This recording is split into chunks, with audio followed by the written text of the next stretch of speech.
We have updates to the Dodgers and Marlins starting rotations, plus winners from spring training. Let's talk about it next on Fantasy Baseball Today in 5.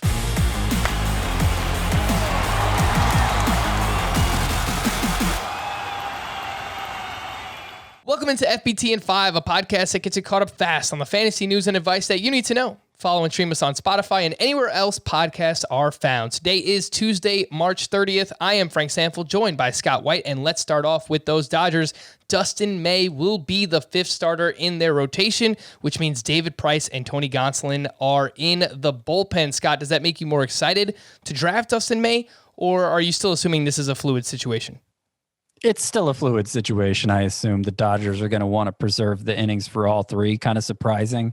I think we all thought going in Price, just given his long history as a starter, David Price would be in the rotation. He won't be to start out. But, I like Tony Gonsolin, especially for the ratios if you're in a 5x5 league. So in that format, I'd certainly hold on to him. Try to hold on to Price, but he's probably easier to drop than Gonsolin. May, of course. Dustin May is the one of the three that you'd most want to roster right now. But I think it's going to be a revolving door in that spot. I think between that spot, Julio Urias will need his innings managed in the 4th spot, and just whatever injuries pop up for the other pitchers. We'll see May, Gonsolin, and Price, all three make somewhere between 12 and 20 starts this year. Mm-hmm. Yeah, and we are definitely going to see injuries at some point. Clayton Kershaw has that history of back injuries. Walker Buehler had blisters last season with the Dodgers. We'll just point out Dustin May in the spring. He has been really good. 13 2/3 innings pitched, 17 strikeouts. The issue for May has been a lack of strikeouts. And so far in spring, take it or leave it, but he is getting more whiffs so far. Sixto Sanchez with the Miami Marlins was optioned to their alternate training site. But Scott, I think this might actually be a good thing for his fantasy value. He was expected to be on an innings limit for the season, 150, 160. But if he comes up in mid to late April, that means we don't have to worry about him later on in the season. Yeah, and I think there's a chance, just because he's getting sent down to open the year, that somebody in your league might end up dropping them, and they'll come to regret that move because they only have 4 pitchers in the rotation right now. The Marlins do. They don't need a 5th starter. I'm looking through their first 11 games. I know they don't through those, but at some point in April they will, and I imagine it'll be Sanchez. And like you said, they might not have to be so careful with his innings from that point forward. So don't drop Sanchez if you have him. Somebody else drops Sixto Sanchez, you'll want to put in a claim for him. Scott, you recently wrote an article on CBSSports.com regarding the biggest winners and losers from spring training from a fantasy perspective, of course. So let's just see how many winners we can get in here. Let's start off with your first winner here from spring training, Scott. Well, I could wax poetic about Shohei Ohtani again, who I feel like is the biggest winner, but I kind of want to focus more on players you could actually go out and pick up right now. And so one of the ones I want to talk about is Logan Webb. Of all the pitchers who've made noise in spring training, he's probably the one I can say for sure he's the one I've been putting in the biggest bids for in my leagues, and started to draft him in my more recent drafts.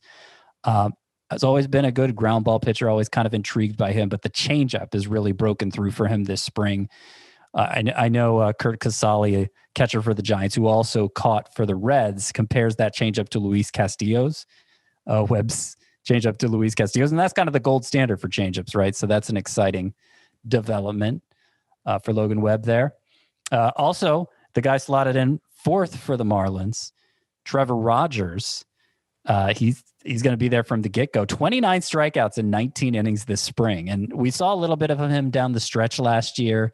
The fastball and changeup both showed a lot of swing and miss potential. So I do think he could maybe take a big step forward and impress with the strikeouts in particular. Can be kind of hittable at times, Trevor Rogers can, but with that kind of strikeout potential, I think it's possible he ends up taking off this year. Josh Rojas has been a big riser this spring.